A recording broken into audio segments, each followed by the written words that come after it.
दोस्तों इंडिया पूरे वर्ल्ड का सबसे बड़ा आईटी एक्सपोर्टर है। इंडिया में आईटी सेक्टर टोटल दोस्तों 45 बिलियन यूएस डॉलर का है। जहां इंडिया आईटी सेक्टर 1998 में इंडियन जीडीपी में केवल 1.2% कंट्रीब्यूशन करता था, अब वही 2023 में लगभग 10% कंट्रीब्यूशन करता है।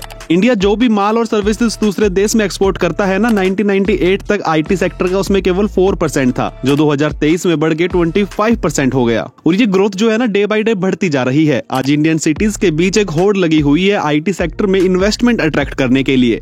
इस वीडियो में हम आपको डेटा के बेस पर इंडिया की बेस्ट 7 सिटीज बताएंगे, लेकिन उससे पहले अगर आपने हमारे चैनल को अभी तक सब्सक्राइब नहीं किया है तो प्लीज हमारे चैनल को सब्सक्राइब कर लीजिए। लेकिन सिटी से पहले आपको हम स्टेट वाइज लिस्ट बताएंगे जो सबसे ज्यादा रिवेन्यू जनरेट करते हैं आईटी में। नंबर 4 पर है तमिलनाडु, जिसकी आईटी एक्सपोर्ट अराउंड $22 बिलियन है। नंबर 3 पर है तेलंगाना, जिसकी आईटी एक्सपोर्ट अराउंड $32 बिलियन है। नंबर 2 पर है महाराष्ट्र, जिसकी आईटी एक्सपोर्ट अराउंड $33 बिलियन है। और नंबर 1 पर है कर्नाटका, जिसकी आईटी एक्सपोर्ट अराउंड $53 बिलियन है। दोस्तों अब बात करते हैं सिटीज की। इंडियन सिटीज के बीच आईटी ग्रोथ की रेस में नंबर 7 पर है अहमदाबाद। दोस्तों अहमदाबाद गुजरात का सबसे बड़ा शहर है और गुजरात की मेजर आईटी सिटी भी है। रिसेंट ईयर में अहमदाबाद में आईटी सेक्टर काफी तेजी से ग्रो हुआ है। गुजरात के अहमदाबाद में हमें IBM, TCS, इन्फोस्ट्रैक जैसी बड़ी कंपनियां देखने को मिलती है। अहमदाबाद का जो मेजर फोकस है ना, वो ई गवर्नमेंट, सॉफ्टवेयर डेवलपमेंट और डिजिटल मार्केटिंग जैसी चीजों पर ज्यादा है। और गवर्नमेंट लगातार यहाँ आईटी कंपनी को अट्रैक्ट करने के लिए नए नए इंसेंटिव और पॉलिसी लाते रहते हैं। नंबर 6 पर है नोएडा। दोस्तों नोएडा उत्तर प्रदेश की सबसे मॉडर्न सिटी है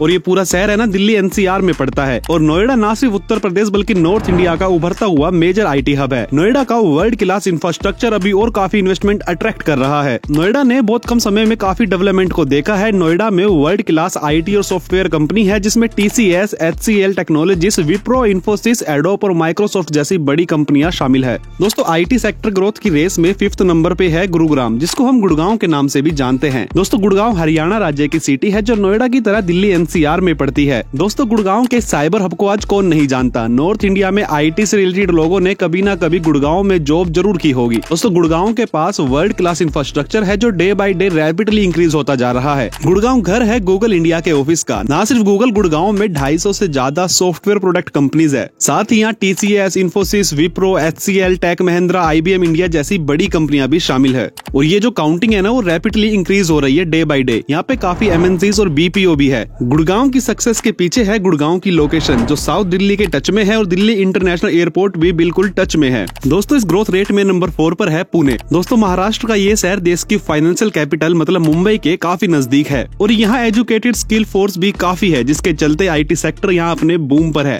पुणे का हिंजवड़ी देश का सबसे मेजर आईटी हब है। यहाँ पर स्थित Rajiv Gandhi infotech park Maharashtra industrial development corporation ने लगभग 60,000 करोड़ रुपए की लागत से बनवाया था। जो ये पूरा आईटी पार्क है ना, वो अराउंड 2800 एकड़ का है, लगभग 11 किलोमीटर तक फैला हुआ है। और छोटी बड़ी सभी कंपनी को अगर मिला दे तो पुणे में अराउंड 800 आईटी कंपनीज है।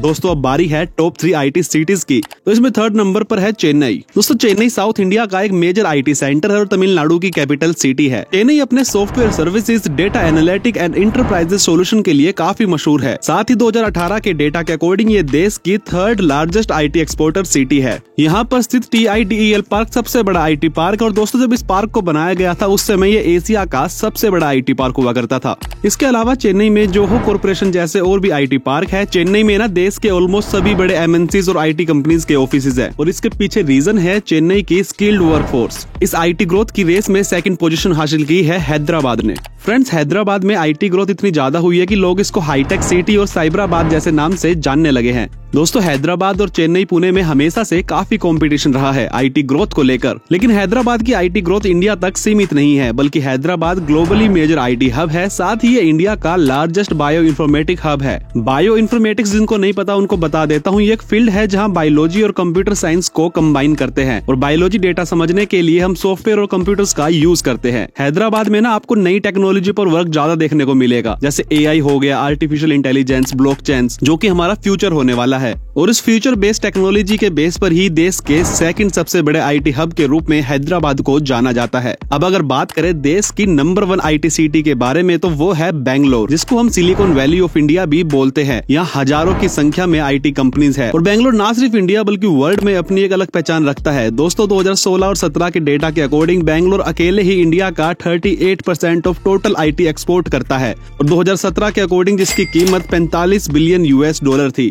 बेंगलोर डायरेक्टली 10 लाख लोगों के लिए जॉब क्रिएट करता है इंडिया में और बात इनडायरेक्टली करें तो 30 लाख से ज्यादा जॉब क्रिएट करता है अकेला बेंगलोर। दोस्तों बेंगलोर को स्टार्टअप कैपिटल ऑफ इंडिया भी कहते हैं क्योंकि बेंगलोर अकेले ही पूरे देश में 44% of all Indian unicorn startups का घर है और विप्रो का सबसे बड़ा हेडक्वार्टर भी बेंगलोर में है। गूगल इंडिया, इन्फोसिस, फ्लिपकार्ट, मिंत्रा जैसी बड़ी कंपनियों के ऑफिस भी आपको बेंगलोर में देखने को मिलेंगे। दोस्तों आपको क्या लगता है आने वाले 5 साल में कौन सी सिटी किस सिटी को ओवरटेक कर सकती है? मुझे कमेंट बॉक्स में बताना बिल्कुल ना भूले। और मैं पर्सनली बताऊं तो मुझे गुड़गांव और नोएडा से काफी उम्मीद है कि वो अपनी जगह टॉप 5 में जल्द बना सकते हैं क्योंकि दोनों एकदम नई सिटी है और काफी रैपिडली ग्रो कर रही है। तो दोस्तों आपको ये वीडियो कैसी लगी प्लीज कमेंट करके मुझे वो भी बताओ और वीडियो पसंद आई हो तो प्लीज वीडियो को लाइक करना बिल्कुल ना भूले।